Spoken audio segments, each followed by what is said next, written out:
You know something? In the game of life, you're playing a cricket match against an entity called the mind. No one on planet Earth can stop you from accomplishing and achieving what you want if you can bat against the googlies that the mind bowls at you. How many of you have experienced that the mind bowls googlies? Good. When it comes to exercising and jogging, how many of you know that the mind bowls googlies? Majja. Soja. How many of you have trouble in studying? Raise your hands as students. My God. And you come here, you hear all of these things. Don't get distracted by WhatsApp. Don't get distracted by internet pornography. Don't get distracted by Twitter. Don't get distracted by Facebook. Study. Don't get distracted by birds to do bird watching. Study.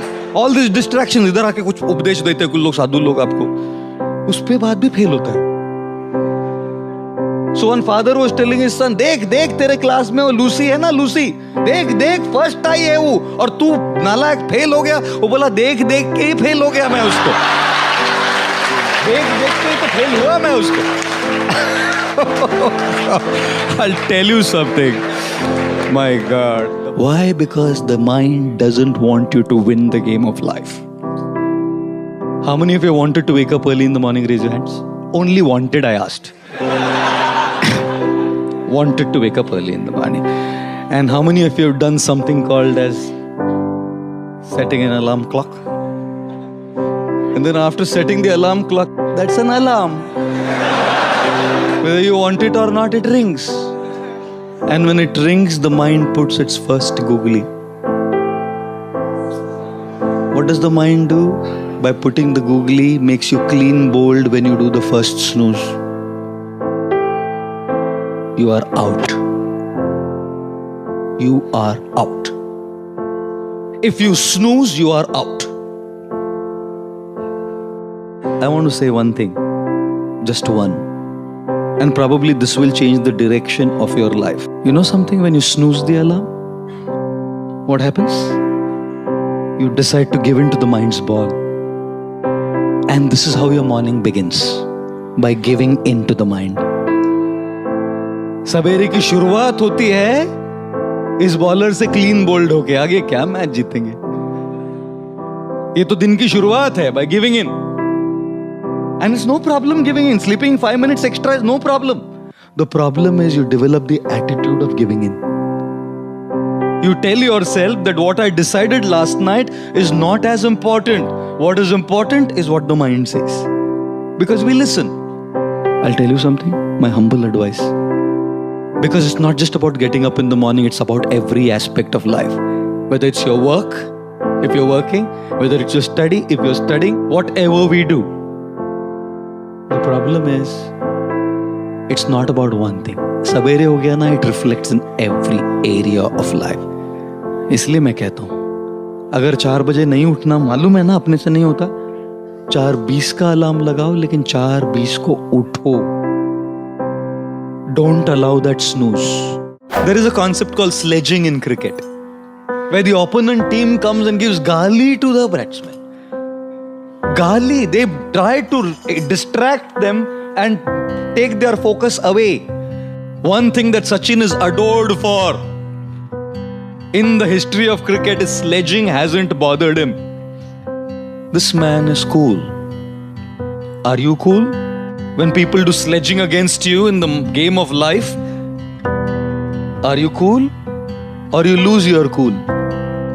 There will always be people who are out of control. Can you stop a guy from criticizing you? Can you stop an opponent team from sledging? कुछ नहीं कर सकते.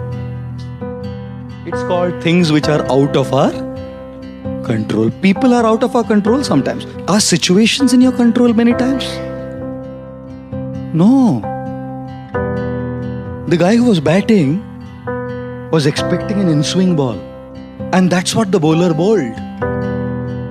And one gush of wind, an in-swing becomes an outswing. And is caught out. lot of things, situations, people are just out of our control. How many of you think question paper is in your control? And when things go wild, I'll tell you what happens with us. This is what happens with us. You know?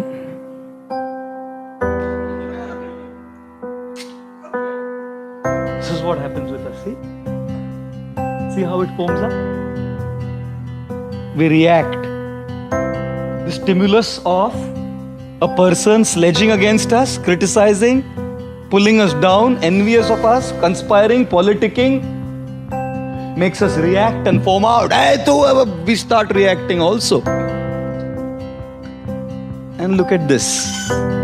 This is also sealed.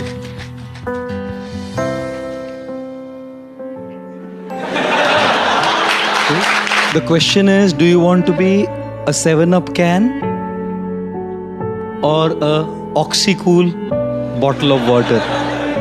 And I'm sure a lot of us would say, Prabhu ji, हमको तो दूसरा कुछ सोचता ही नहीं है प्रभु जी. And thus, in our life, we will always have a stimulus, and we can choose to respond, because between the stimulus and response is our choice. A great personality is not born in the maternity ward. A great personality is born by the choices that one makes. And therefore, when there are all kinds of stimuli, we have to learn how to respond. If we are not strong spiritually, it is impossible. If we are not strong culturally, it is impossible. All this sounds great and good, and we know, yes, I want to do it. I can't be a can of soda. I want to be a water bottle. But is it so easy? No. That is why coming here is so important. That is why these foundational ethics of spirituality are so crucial in this age. As all of you are going to be successful in your own areas of life, if not cricket per se. And thus, we have to learn how to respond. What is the most selfish one-lettered word? I, isn't it? Everything revolves around I. iPhone, iPad, iPod, and the man says, I paid. What do you do? Everything revolves around the I. And what does I stand for? I stands for expectations. I should be treated like this. I should be loved like this. I should be dealt with like this. I should be respected like this. I should be given these many marks. I should not be given this. You're all leading a life of super high expectations. Everything revolves around my opinions, my desires, my likes, my dislikes. I love this, I want this, I don't want this. I. You think life will be a very happy life when it revolves around I? From our childhood we have grown up like this. We've only learned to take, and everyone has to fulfill my expectations. Everything has to be up to my expectations. Therefore, when people come to God, people come to a temple also, they're only asking, give me what I want. No one comes to say, I love you, I want to give you. When the President of the United States, John F. Kennedy, came up to his stage for his first presidential speech, his voice rumbled into the public address system when he said, ask not what the country can do for you.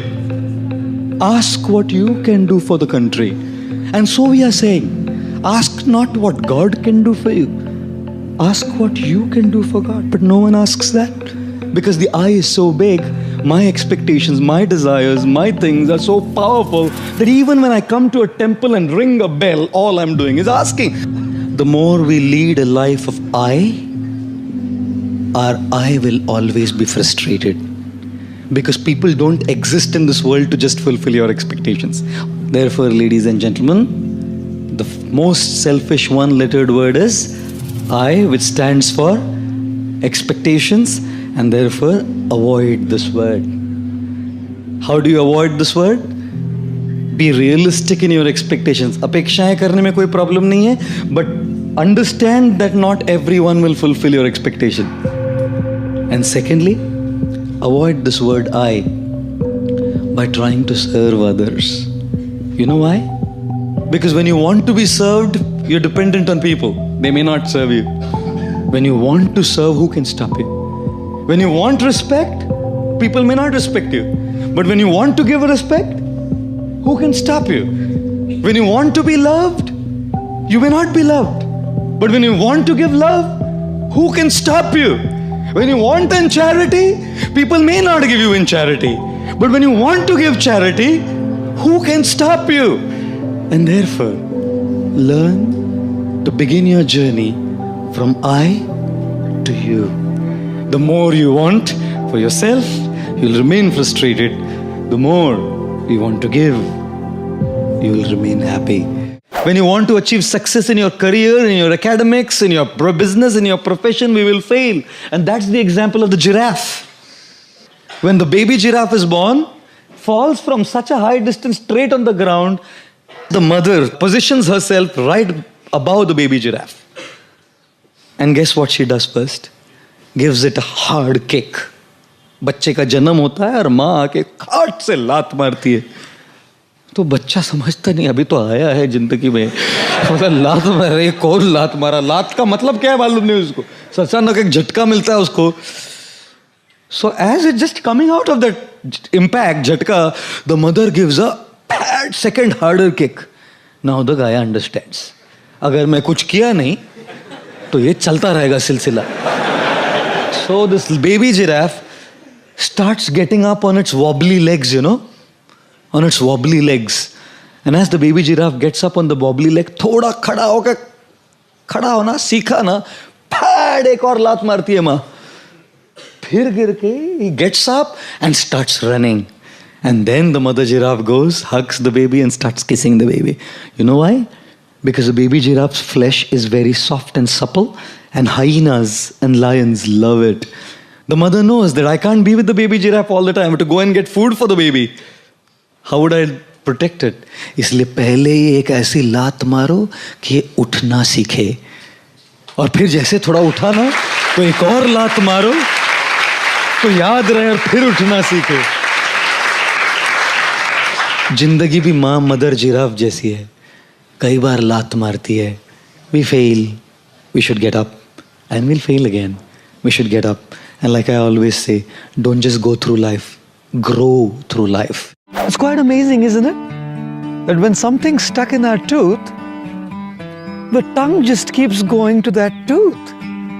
Until unless that stuff is out of our tooth, it just keeps going there. Now, there's 31 other teeth in our mouth. When nothing's stuck, the tongue can go there and say, hey, wow, look, there's nothing stuck here. Go to one of the other tooth where there's nothing stuck and say, hey, look, amazing, there's nothing stuck here. But just the nature of the tongue that it keeps going to where something is stuck.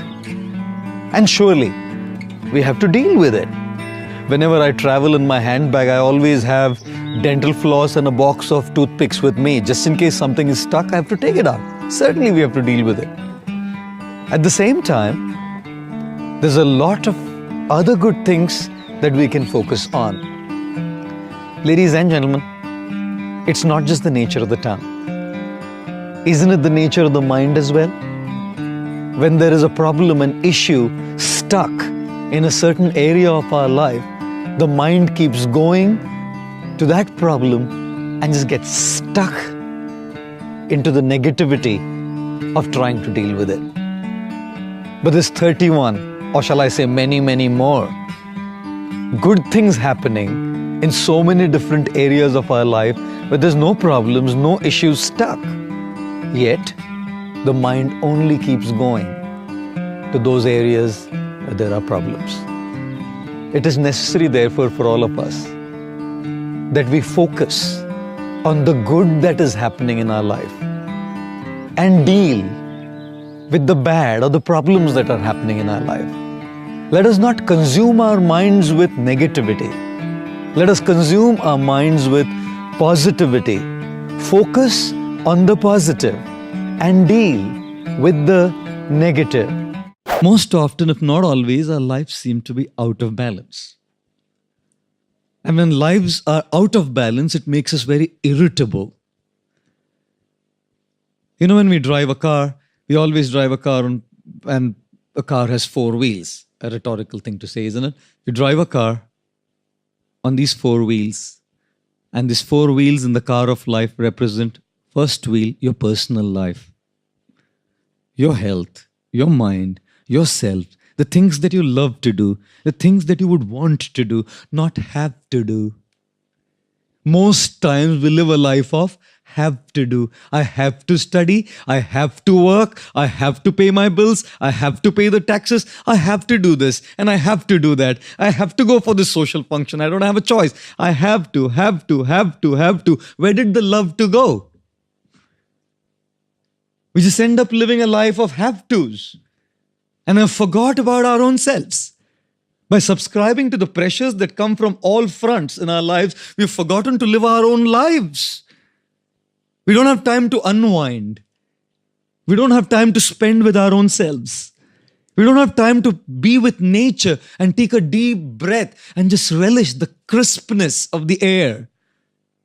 We don't have the time to do all of that, especially in a metropolitan city like this. When the pressures are so high and the pace is so fast, we just don't have time for ourselves, ladies and gentlemen. And that's one car, one wheel of our car, isn't it? Personal life. Our health, for instance. Such an important thing. But at the cost of just running, we forget to pay attention to our own health. The second wheel of the car is family life. Demands attention, isn't it? Your personal life demands attention. Your family life demands attention, isn't it? Before marriage, when you are in love, they call it a crush, isn't it? But after marriage, all that is left is Candy Crush. All the crushes are gone and all that you're left with is a Candy Crush. Just keep playing Candy Crush. And all the headaches coming from all the pressures. One lady went to a doctor and the doctor said, "How's your headache, madam?" She said, "He's out of town." Gosh, I must tell you, it demands a lot of attention. Your personal life, the first tire, do you have one? Do you have a personal life is my question. Do you have time for your health? Even in my hectic schedule, I have made 5 days of exercise here still. In all the lectures and all the talks and everywhere I go, because that's what's going to keep me going. I have to give time to myself because I don't get more than 3.5 to 4 hours of sleep. So if I don't look at my physical fitness, I'm gone.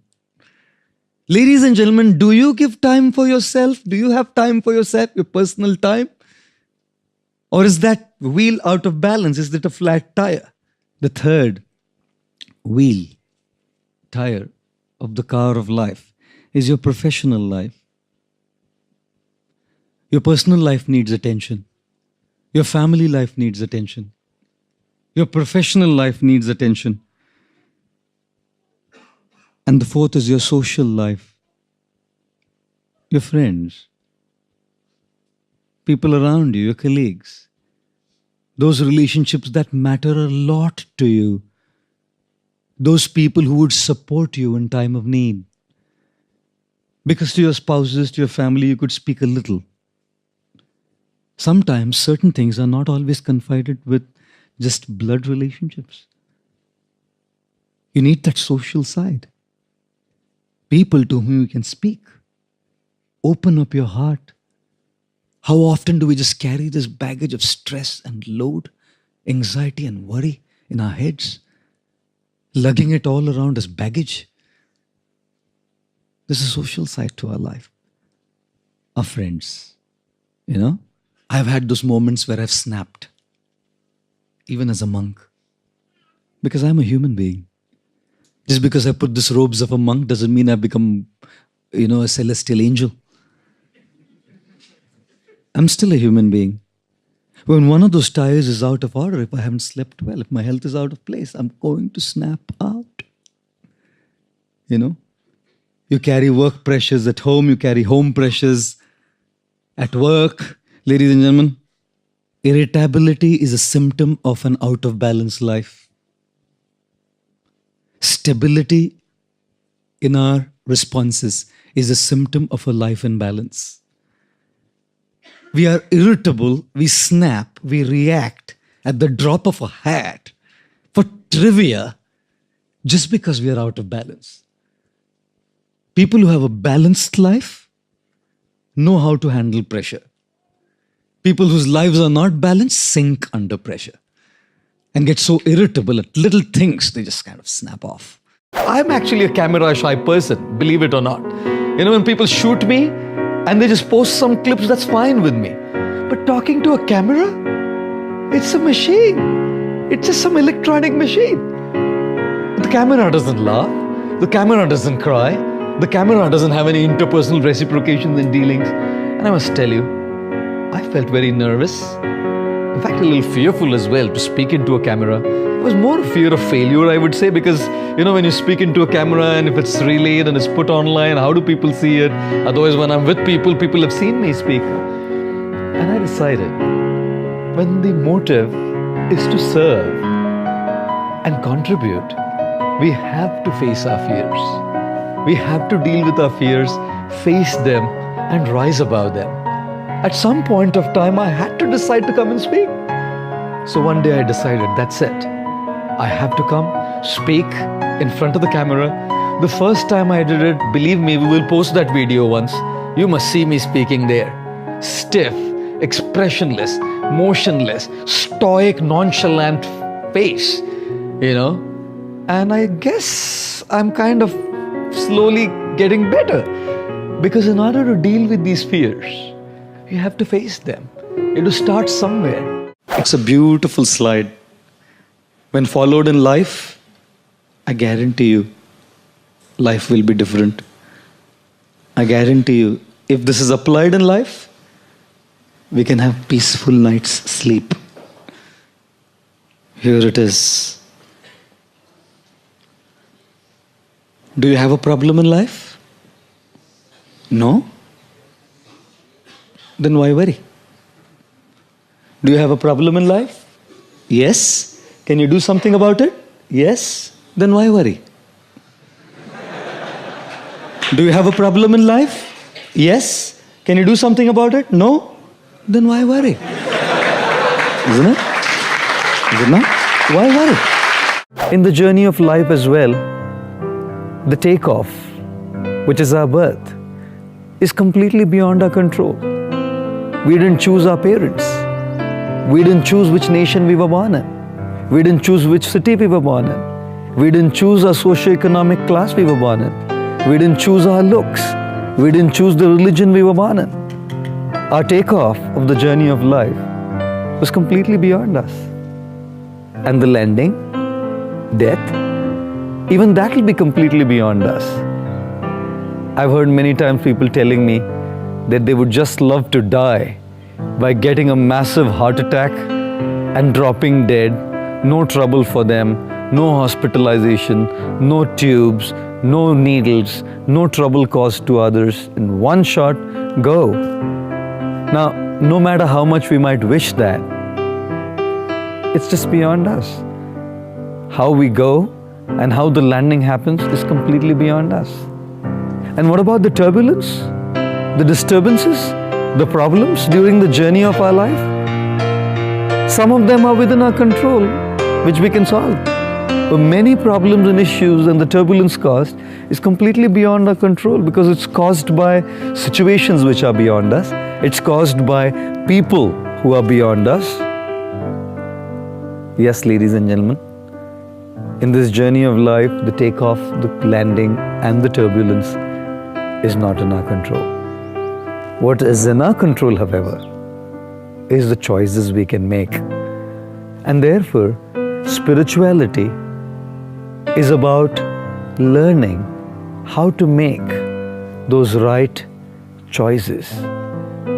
When we learn to make those right choices, we learn to live a transformed, happy, fulfilled life despite all the turbulence and problems that are going on around us. It is said, when we are beautiful, it's God's gift to us. When we live our life beautiful, it is our gift to God. Therefore, being a male is a matter of birth.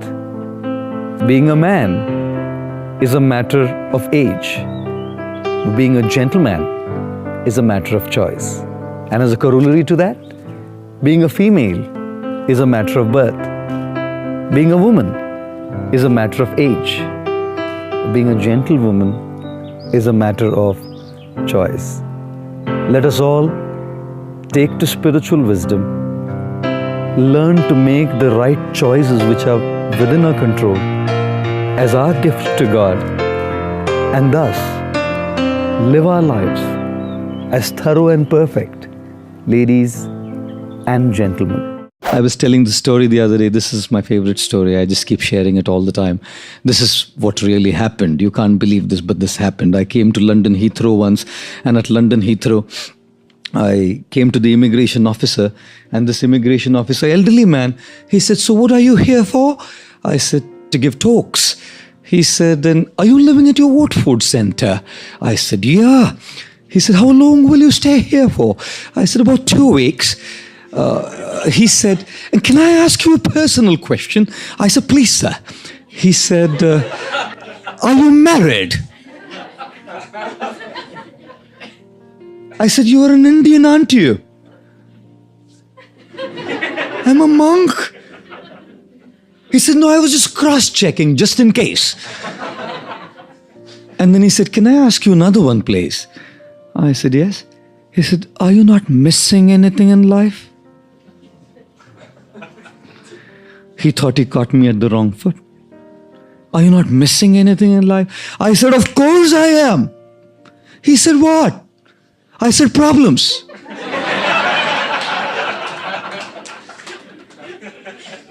You know what? He loved my answer. Believe me, hand on my heart, he stamped my passport, and as I'm walking out of the gate, he put his hand on my head, blessing me, said, "Son, remain like this. Son, remain like this. You will never have to go through any issues and your problems in life." God, you know what? I mean, it's nice to laugh at, but as I walked through the gate, I turned to him and told him, "Look, gentlemen, I must tell you something. Don't think that me as a monk is free from problems. Anyone who lives in this dog-eat, dog-live world, as they might say, or anyone who lives in this world full of rat race and pressures, whether it's you who are a student studying, or one of you corporates or business people who's working, or married man or lady who's kind of dealing with family life, or myself as a monk, we are all subject to our own pressures. We are all subject to our own stresses. We are all subject to our own individual worries and anxieties. Just the flavor is different. Thank you guys so much for watching. I made this video because Yogesh Desai asked me to. If there's someone you'd like me to cover in a future top 10, check out the link in the description and go and cast your vote. I'd also love to know, what did you learn from this video? What lesson really hit home the hardest? What are you going to immediately apply somehow to your life or to your business? Leave it down in the comments below. I'm really curious to find out. I also want to give a quick shout out to Pramad Kumar. Thank you so much for picking up a copy of my book, Your One Word, and taking that picture and posting it. I really, really appreciate the support, man, and I hope you enjoyed the read. Thank you guys again for watching. I believe in you. I hope you continue to believe in yourself and whatever your one word is. Much love. I'll see you soon.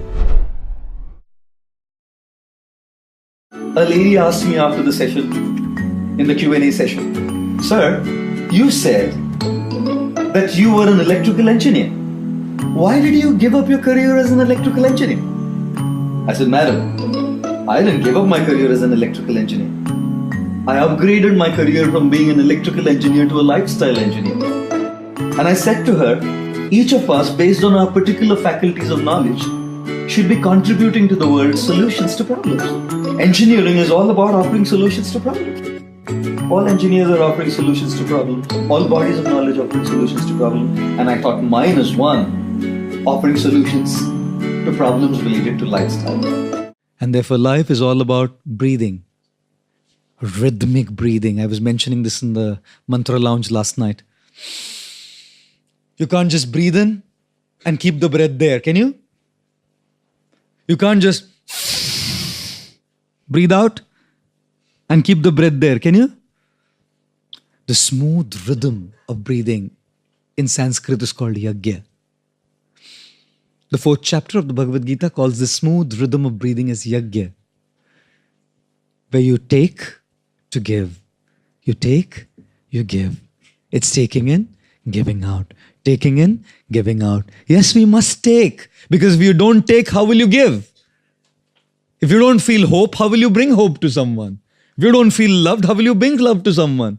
If you don't feel uplifted, how will you uplift someone? If you don't have resources, how will you share resources with others? So have, take, be successful, earn a lot, get there, and serve. Give your time, give your resources, give your mind, give hope, give love, give something. Money is not wealth. Money is just a part of wealth. And we must have it, obviously. All of you are looking forward to having money, and you must obviously have it, but it's just a part of wealth. 2nd of February 2005, I was lying in our monastery, in our ashram, on the wooden floor, exhausted, tired from the anxiety last night. And suddenly a fellow monk, one of my friends, came up to me and woke me up, saying, he's leaving. He's leaving. I got up, gathering myself together, rushing to go to the room where my dear friend, Stoka Krishnadas, was leaving his body. Memories were flashing through my mind as I was rushing towards this room. He was a monk with me, had stayed together, we stayed together. At a certain point, he had decided to move on and get married. He went out, he'd taken a job in the hospital we run, the Bhaktivedanta Hospital, as the librarian. He'd just gotten married, his wife was pregnant, and while the wife was pregnant, he was diagnosed with melanoma cancer. He decided that he wanted to leave the body in the monastery where he spent most of his time. We had brought him to our monastery. As this memories flashed in my mind and I was rushing there, I remembered every day I went to sing God's names to him on the harmonium.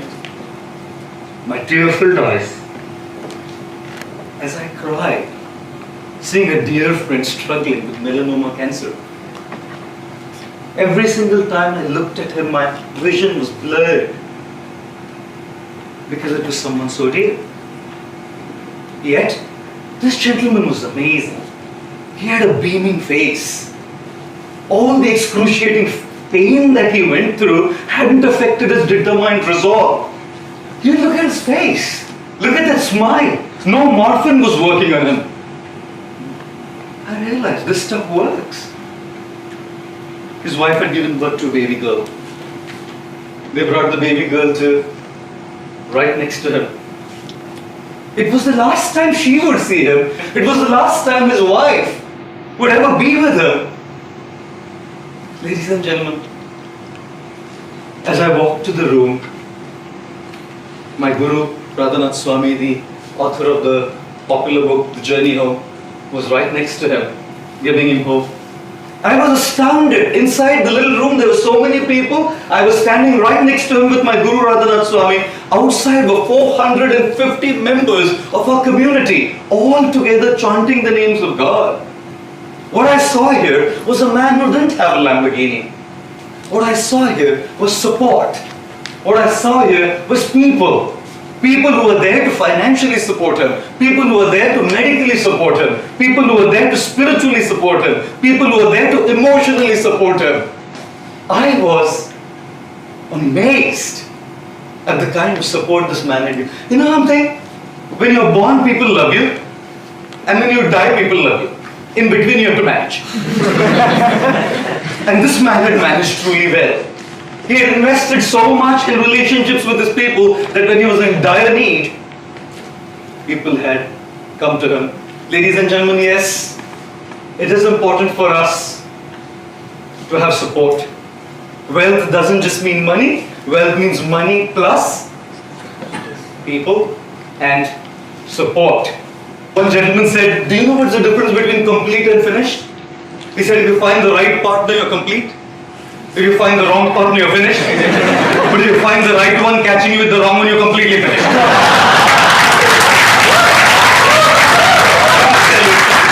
We definitely need partners. We definitely need friends. We definitely need professional therapists. We definitely need people who can support us. And therefore I say, if you wanted to truly how rich you are, drop a tear and see how many hands come forth to wipe that tear. That's how rich you actually are.